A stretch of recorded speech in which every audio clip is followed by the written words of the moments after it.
Hello, everyone. I'm Gilbert Cruz, and this is the Book Review Podcast, where we're continuing to highlight great conversations from our decade-plus archive. We're planning a new iteration of this show, and as a result, we're taking a beat to figure out what that might sound like. Until then, we hope you enjoy these trips down memory lane. This week, we look to a pair of conversations with New York Times journalists who both wrote fantastic nonfiction books over the past few years. First, we have Jason Zinoman, the Times' longtime comedy columnist and critic. In 2017, he spoke with the podcast about his book Letterman, The Last Giant of Late Night. Our review described it as, quote, a book that does impressive triple duty as an acute portrait of stardom, an insightful chronicle of 3 rambunctious decades of pop culture evolution, and a very brainy fan's notes. Jason, thanks for being here. Great to be here. Thanks for having me. So I'm going to make a confession right at the beginning so everyone knows where I stand, which is that I have never seen David Letterman. Is that a terrible thing to confess? Is that a crime in your eyes? Not at all. Not at all. Not at all. Well, hopefully I will represent those among the listeners here who have also not seen Letterman, and will ask all the dumb questions that people who don't know why there's an entire book about him would want to know. So let's just start off with, why did you want to write a book about him? I worshiped David Letterman as a kid. He's one of these people who I loved before I thought like a critic. And I do believe that you love things as a kid in a deep way that you don't love things as an adult. And to a large degree, I think my sense of humor was defined by David Letterman. When I was a kid, I talked like him. My sense of sarcasm came from him. Even as an adult, I can sort of see traces of it. I was going to say, maybe people who've seen David Letterman can detect it in your voice right now. Yes, I think it was funny. I was recently talking to my wife about when we first started dating, and we were emailing back and forth. And, it's that moment when you're trying to be like charming or flirtatious, have the other person like you. And she said, do you want to go dancing? And I said, this is over email, sure, only if it's the lambada, the forbidden dance. Now, people can disagree over whether that's charming or successful, but I would put a direct line between David Letterman and me thinking that's funny. And presumably your wife thought it was funny too. I think she was baffled by it, but I made my way past it. Well, maybe I would like David Letterman. I do think that's funny. So he was, again, for people who've never seen him or don't know who he is, who is David Letterman? David Letterman is an Indiana-born broadcaster who got the job to host Late Night with David Letterman after Johnny Carson, and really revolutionized the talk show in the 80s. Now, there's so many late night talk shows. It's hard to imagine really how important a talk show could be back then. When it was really just network television. Exactly. There's 3 channels. Everybody, one thing I think I say in the book is that 12:30 in 1982 was much later than 12:30 is today. That if you're interested in irreverent comedy today at 12:30, you have limitless options, streaming, internet, so many things you can do, where in 1982, at 12:30, if you were interested in offbeat irreverent comedy, you were doing one thing. You were watching David Letterman. And also, you had to work to see him. You had to stay up late. I rember staying up past my bedtime to be able to see him. There was something a little dangerous about it. And in a weird way, I think that it had a kind of feeling of New York cool to me when I was growing up outside of New York, in a way that I think, I'm not sure quite exists in the same way, where a lot of people watch late night shows at noon, or, they watch clips of it. So he really created this one institution, Late Night with David Letterman, sort of reinvented it. Mm-hmm. And then, he created a second at CBS, which now Colbert is at, The Late Show. He of course wanted The Tonight Show, that Johnny Carson show. There was the Late Night War, which this paper covered thoroughly. When was the Late Night War? This is early 90s. This is 93 when Letterman left. And it was a huge story. It was the biggest culture story of the time. And it was the first, in a weird way, the late night as a genre, I would argue, became bigger because of the Late Night War, because people who had no interest in these shows were reading about them in the paper every day, and there was a real drama to them. And Jay versus Dave, who you liked said something about who you are. Who was the Jay Leno person versus the David Letterman person? Well, you're asking a David Letterman person, so I'm probably biased on this, but I think in a nutshell, Letterman person was kind of cooler. Of course, right? Smarter, more handsome. Exactly. That's pretty. They're the perfect person. Yeah, and Leno was more. Leno, first of all, I should say, was more popular. Leno eventually beat him in the ratings. You're seeing this play out now with Fallon versus Colbert in a way, but it's kind of the reverse. But Leno, wore denim and he was sort of aimed for middle America and he was more, kind of a punchline artist. Right. Where Letterman, his jokes were kind of subverted the punchline and were about the setup and the delivery and the tone and the attitude. So they also just aesthetically were completely different. Is that attitude what made it innovative, or was there something else that made him so different from previous late night hosts? I think there's several things that made them innovative, but none more important than the attitude. And one thing I learned through reporting back in this book is how radical Letterman's brand of irony was in the 80s. He was not the first comedian to have this kind of ironic sense of humor, but he mainstreamed it in a way that had a huge impact on the culture and led to things like The Simpsons and Seinfeld. Pioneer of snark. Yes.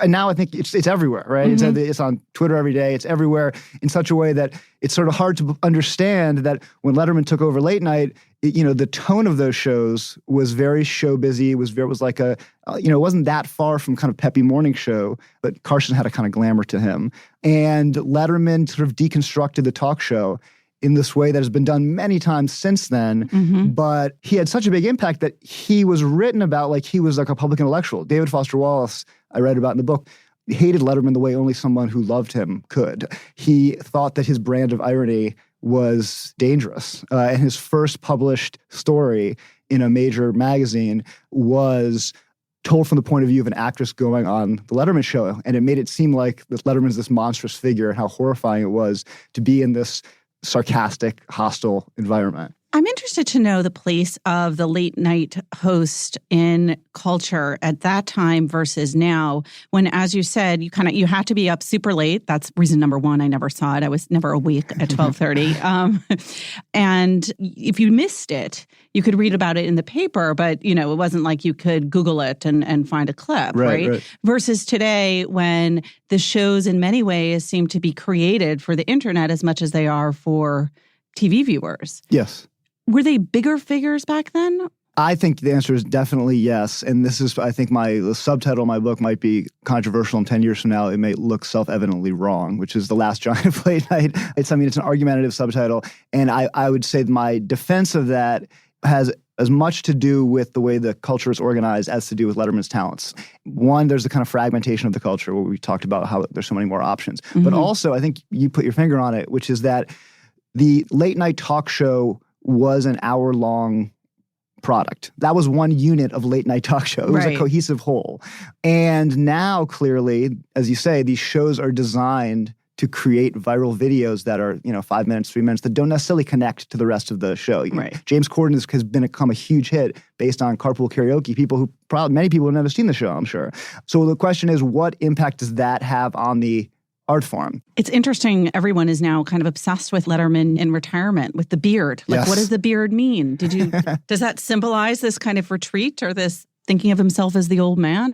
I think it symbolizes a certain freedom. Mm-hmm. He doesn't have to shave every morning. He doesn't put up makeup on. But I also think he actually had a big bushy beard in college. And I think at a it's time... a retreat to form. Yes, return to form. Nobody else had that beard in his, fraternity in Ball State. I went there to reporting this book, and that stood out there as well. And of course, beards meant something in the 60s as well. He told me that the more people dislike it, the more I want to keep it, which says something about the irreverence of his sensibility. But he seems really, to me, what's interesting is he seems really happy now. He gave a speech recently at the Rock and Roll Hall of Fame. He introduced Pearl Jam, or inducted them into the Hall of Fame.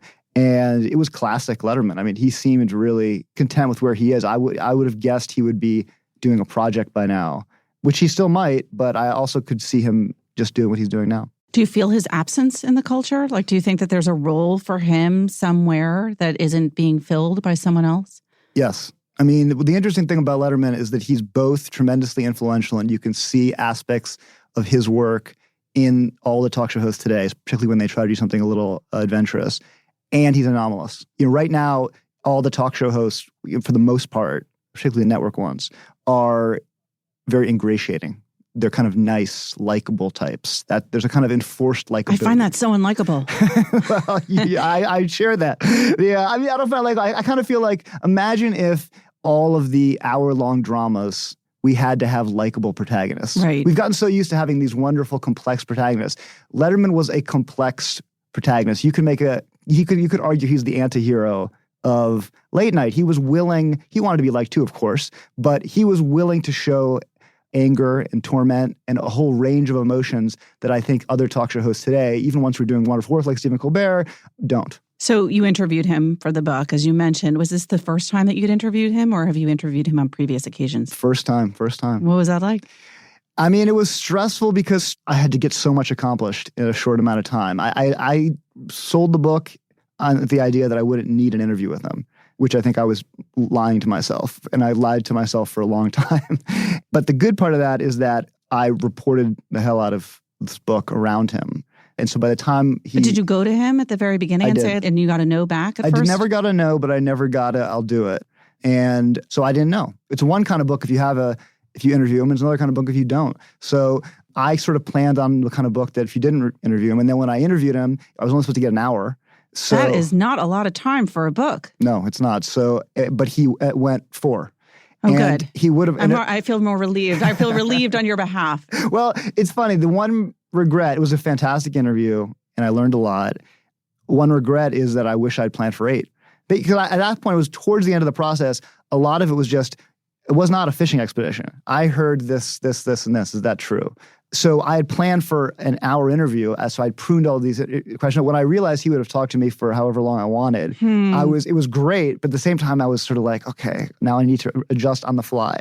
I also helped, I think, that the show was over.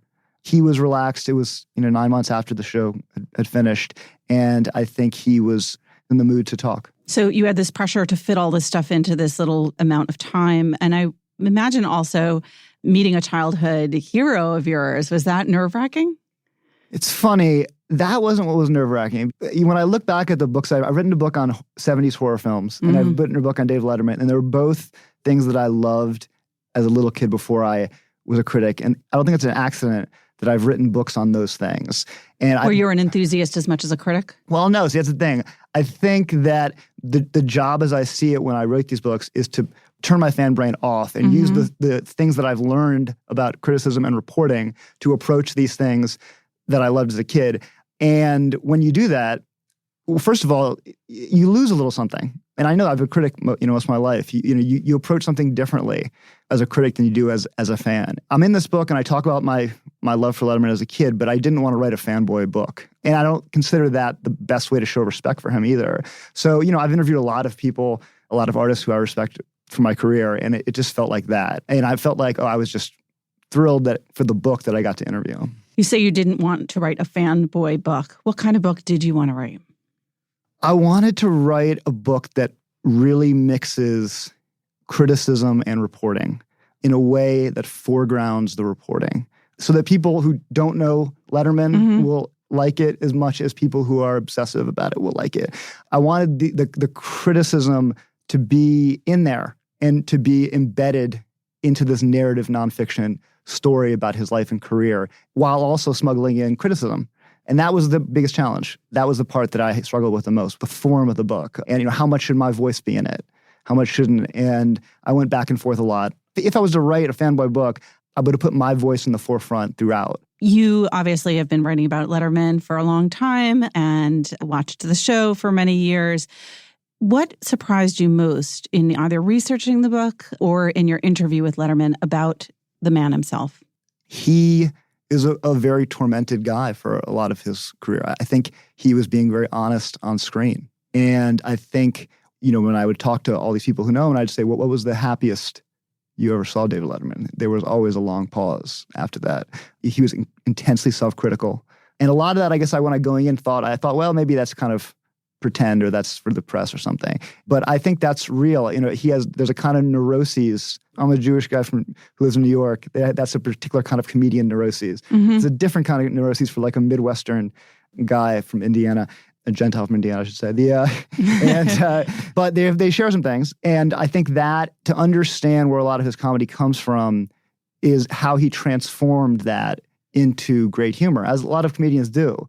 I guess the final point of this is I think that what Letterman does is what all great artists do, which is that they reveal themselves through their work. Is that he's not just telling jokes that anyone can tell. He's not just doing bits that are done. By the end of his 33 years of work, I think a lot of people watching him every night from their living rooms feel like they really deeply know this person. And he was ultimately, even though he's a guarded guy, vulnerable in a way that I think only makes his accomplishment more impressive. All right. One final question, both for fans and for Letterman neophytes alike. If you were to advise people to go out and kind of Google one Letterman clip that kind of exemplifies for you what makes him so special, what should they put in their search terms? That's a tough one. That's what should we all hunt down? Because now I want to. You've won me over here. I don't know if this is the one that typically, but this is one that's close to my heart, which is he did a remote. And I think a lot of, you asked before, what did he pioneer? One is that turning edited remote videos of ordinary people on the street into comedy, which is something you see every day at The Daily Show. He has a one early on, and these were produced by his then girlfriend, Meryl Marco, who deserves a lot of credit for his success, called Just Bulbs, where there's a store, it's still around actually. I think there was a story about it recently. They're called Just Bulbs in New York. And he goes to this store and he basically plays dumb and says like, I'm looking for a lampshade. And they're like, no, this is Just Bulbs. And then he plays that out and then it goes on from there. And he turns this like very simple, ordinary thing into just something really hilarious. All right. Easy Google, Just Bulbs and Letterman. Jason, thank you so much for being here. Thank you so much. I had a great time.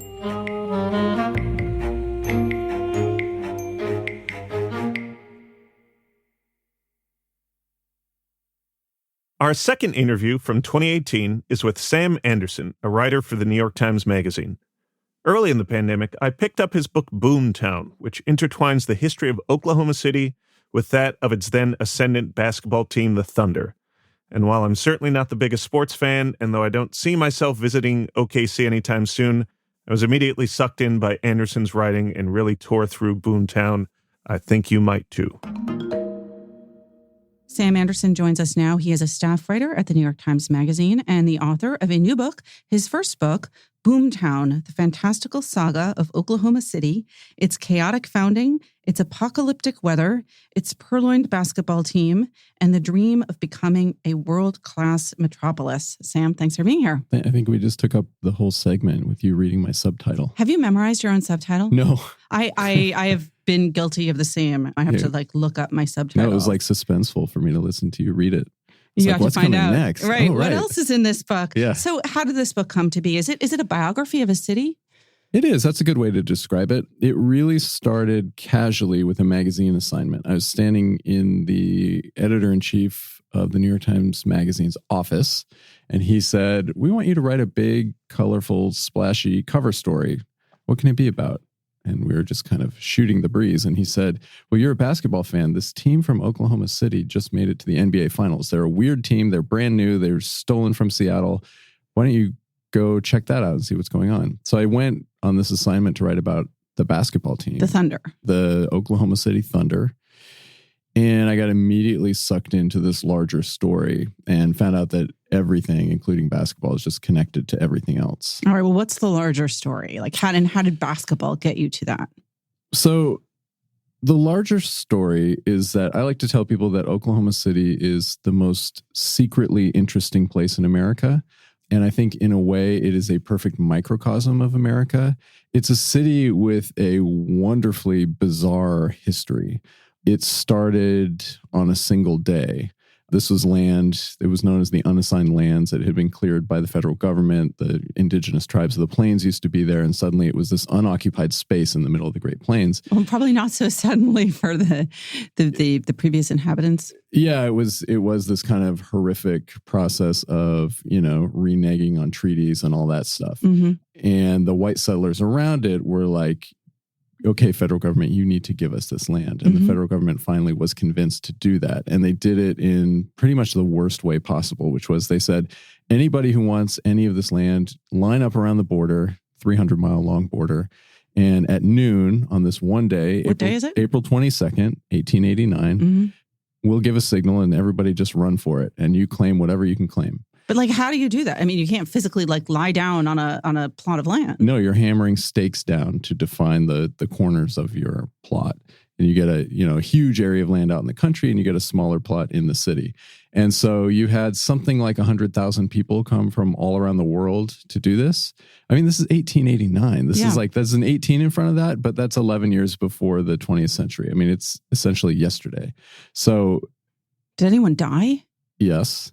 People fell off their horses. So at noon, you get the signal, you get cannons and guns fired off, and you get people just racing into this territory. And it's really rough.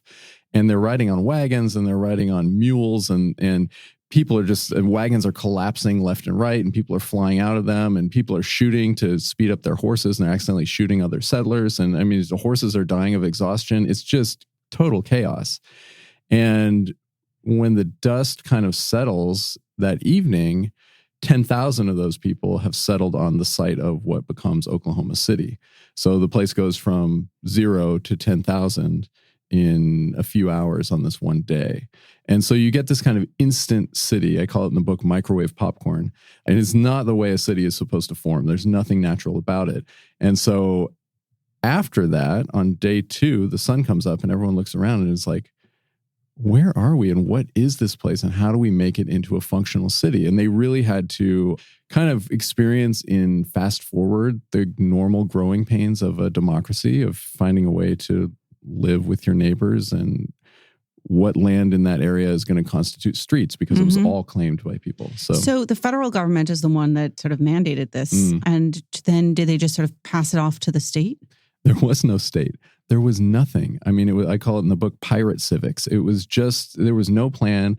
Historians agree this was just the absolute worst way to start a city you possibly could. And it went very badly.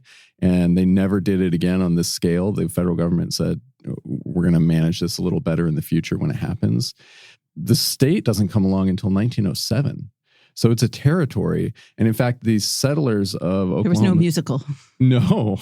There was no one singing. And the settlers, in fact, were so kind of chaotic and wrong-headed and in a lot of ways helpless. They had to be bailed out by the federal government so they didn't starve. The federal government finally stepped in and said, listen, you guys are making such a mess of this. We're going to take over. It's now martial law. When does that happen? That happens in less than a year, because there's just too much fighting, and there's like all these little kind of revolutions within the city of factions trying to take control. And the federal government says, enough, Oklahoma City. This is nonsense. We control you now. Just hang out. And it's not, again, until 1907 that things kind of normalize a little bit and you get an actual U.S. state. How do Oklahoma City residents today kind of view their history? Like, are they proud of this kind of crazy beginning? Yeah, they are. And in fact, for many generations of Oklahoma school children, it was traditional on April 22nd to recreate the land run out on the that playground. Sounds like a really bad idea with school children. Yeah, there's these amazing pictures. I've got one in my book of kids, and they're all dressed up in like pioneer cosplay, and they've got little red wagons, and they've formed, teams and alliances and families, and they're just running across the playground to claim a plot. With like toy guns and stakes?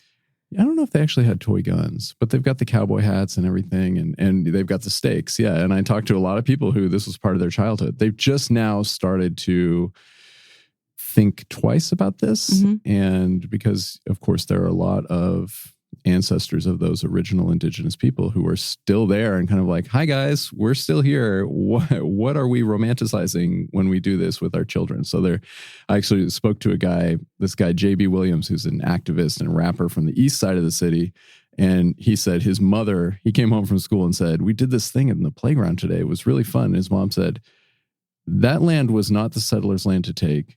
The black citizens of Oklahoma City were certainly not invited to take part in this. No son of mine will ever do this again. And so he had to, from that point on, kind of sit on the sidelines and watch or stay home from school that day. Did you know about any of this when you went into Oklahoma City to cover the Thunder basketball? No, I didn't know about any of it. And that's why this idea, I've been waiting my whole writing career. So at the point I started this, probably 10 years or so, for a subject to grab me and insist that I make it into my first book. And this was the one. And it was really reading some of that history on the airplane out to write about a basketball team where my jaw dropped. And I was like, I've never heard these stories. I can't believe this happened in America this recently. And then every chapter of the city's history was kind of a crazy, exaggerated version of what a normal American city would do in a similar way. So every single point of this story amazed me, and that's why I had to write the book. How do you bring all this together? You've got the basketball team, you've got the founding of the city,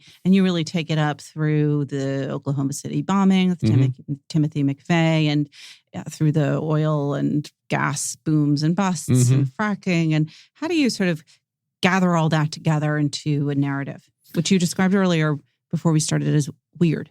Yeah, it's a weird narrative. I struggled a lot with the structure for this book. I knew it was a story of many different levels, many different characters kind of winding in and through each other. Because of the size of the city, people like to say it's either the smallest big city in America or the biggest small city in America. How big is it? It's one of those cities that's like 600,000-ish in the actual core. And then if you expand to include all the suburbs, it's like a little over 1 million. And everything is so intensely interconnected. I mean, you mentioned the bombing. One of the striking facts that I learned early was that every basketball player who joins the Thunder, before he ever plays a game, goes to the bombing memorial and takes a tour of the bombing memorial so that he understands the community that he is representing publicly. They see these things as intimately linked. And a lot of residents talk about the basketball team, which came in 2008, as a kind of healing of the community from that tragedy of the bombing, of a public thing that people could rally around and feel joy about. And so you have these intense interconnections. And I wanted the book to reflect that. So the narrative structure is this kind of, it's really a kind of weaving of stories from different eras about different characters together. And so you get these short sections about, say, the land run, and then you get a short section about the basketball team, and then you get a short section about the civics of the city, urban renewal or something. And these several narratives kind of rise and crest together and culminate together at the end of the book. But it was a really tricky process. I started to think about it as a kind of literary land run, where you just had all these things thrown together and they had to kind of create their own kind of order. So you've spent most of your career sort of in two major roles, if I'm not mistaken, as a magazine journalist and a feature writer and as a book critic. Yep. So I would imagine that experience, those two areas of experience, can both help and perhaps hinder or inhibit you in the writing of your first book. Sure.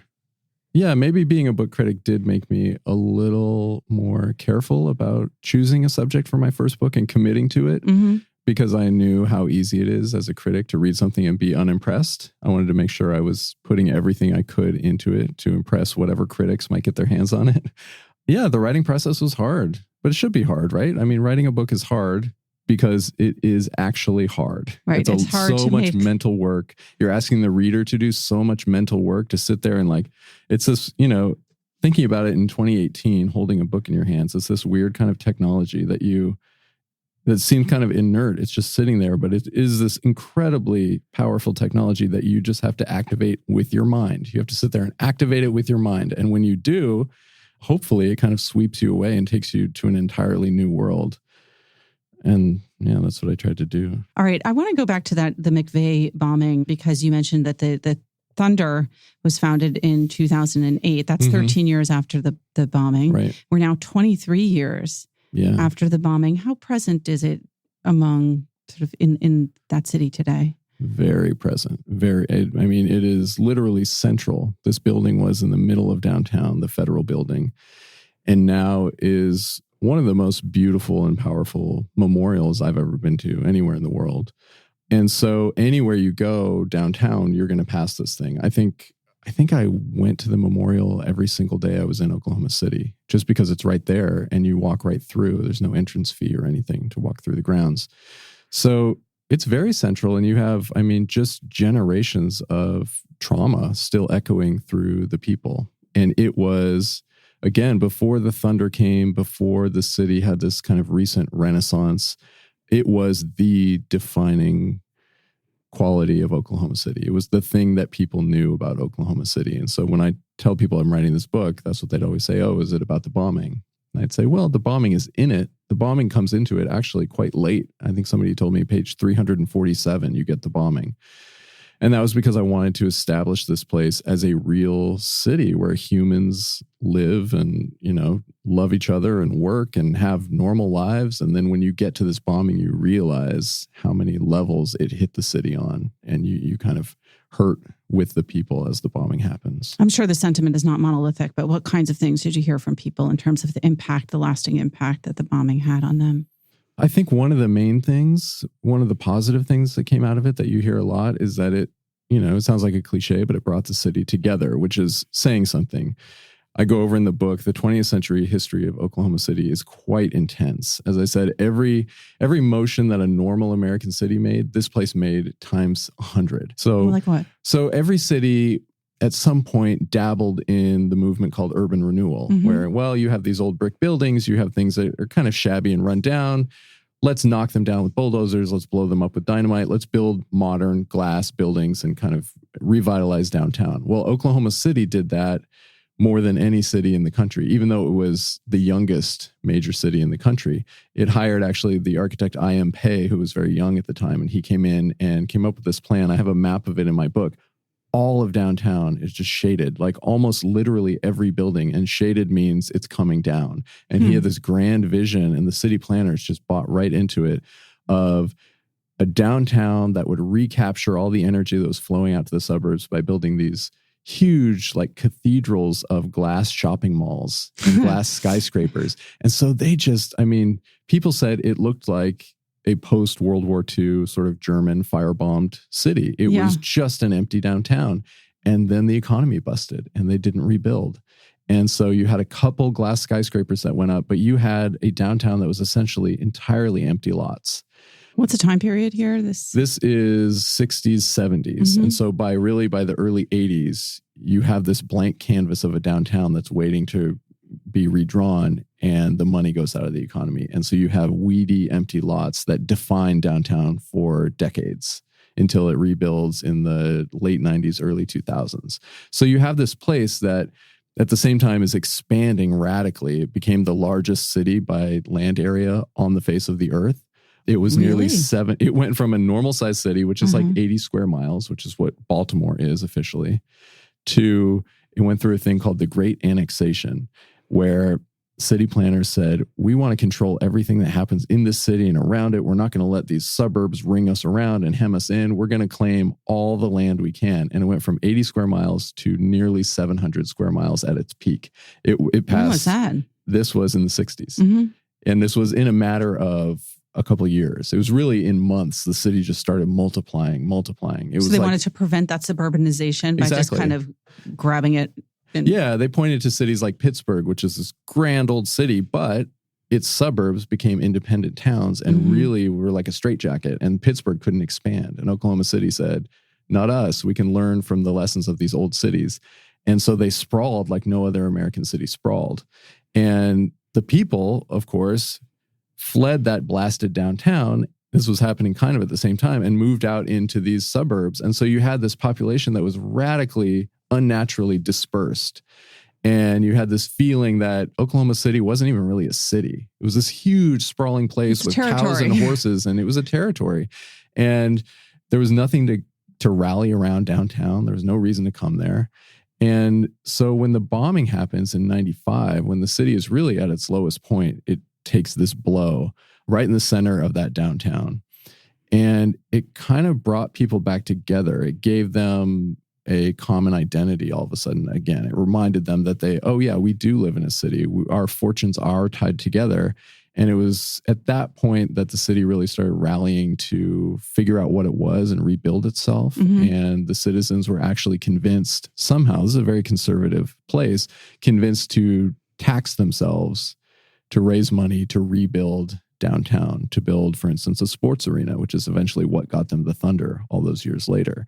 And now they have this arena where 18,000 people come 40 plus times a year to kind of cheer for Oklahoma City, which is just something that would have been an incredible, improbable fantasy, 20 years ago. So sort of a rare new source of civic pride or manifestation. Exactly. You said that it brought people together. Was Oklahoma City particularly fractured in terms of its population, and how diverse is it? So Yes and no. It was fractured because of the things the kind of civic shape of it was very strange, and that lends itself to fracturing. In terms of racial diversity, it has a pretty large Black population. It's about 15% of the city population. And that's a story I tell in the book as well. And of course, that was a fracture from the very start, as it was in most American cities. I imagine they weren't among those first 10,000. They were not. There was some historians kind of disagree about how many were there, but they certainly were not welcome as the face of the land run. In fact, there were idealistic Black leaders who thought maybe this unassigned land might actually become an all-Black state before the land run happened. Of course, that never got close to coming true. The railroads were too powerful. The settlers were too powerful. So the Black population from the very beginning was marginalized during the land run. Most of them came in after the land run. And then, of course, all the worst land was left in the city. So their neighborhoods settled there. They didn't get nearly the infrastructure, the portion of the taxes that the other parts of town got. And they were pretty harshly segregated in every way. I mean, it was a real Jim Crow state once Oklahoma became a state. And so one of the stories I tell in the book is there's a great unknown civil rights triumph that happened in Oklahoma City, which was in the late 50s, in 1958. So well before like Greensboro and the famous sit-ins that we normally talk about, there was a sustained series of sit-ins in downtown Oklahoma City, led by this incredibly charismatic, energetic school teacher named Clara Luper. And she walked 13 children down to Katz drugstore in the center of the city, and they sat at the soda fountain counter and they ordered Cokes, and they just sat there. And they came back the next day and did it again, and the next day and did it again until Katz changed its policy and said, fine, we are now integrated, not only in Oklahoma, but it was a chain all over.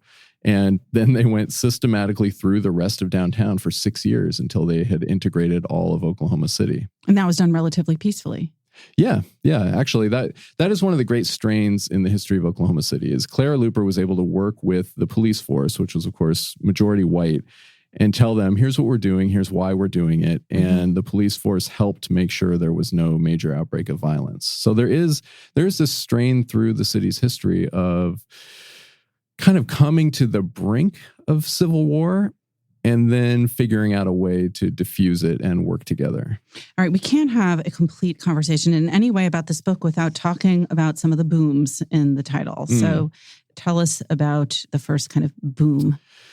Well, I mean, the first obvious boom, I think, was the land run.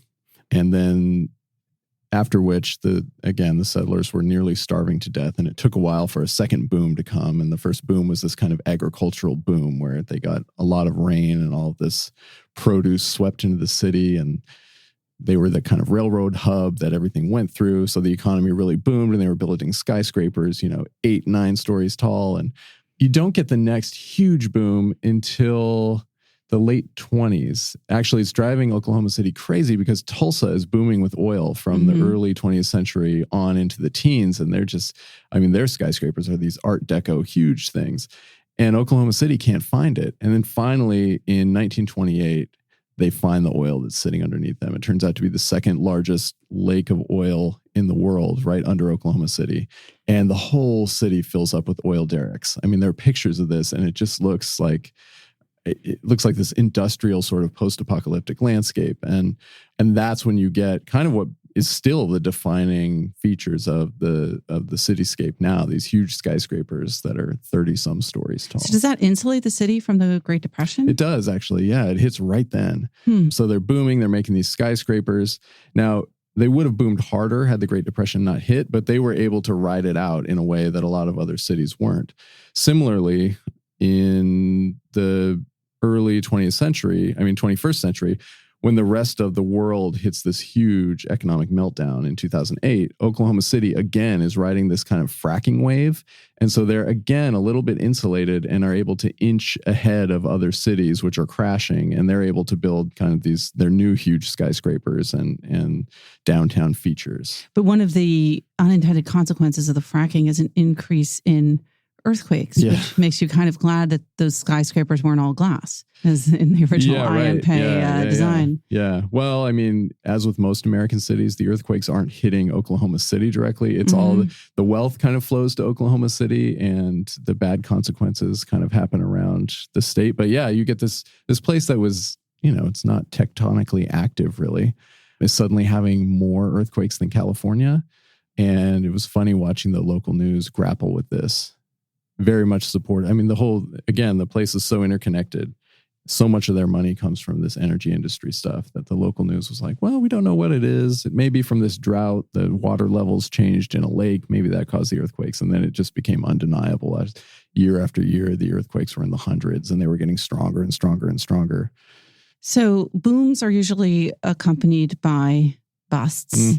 I imagine you cover many of those in this book, but you also argue that, or pose the question, that this city could become a world-class metropolis. That's always been its fantasy. What do you think?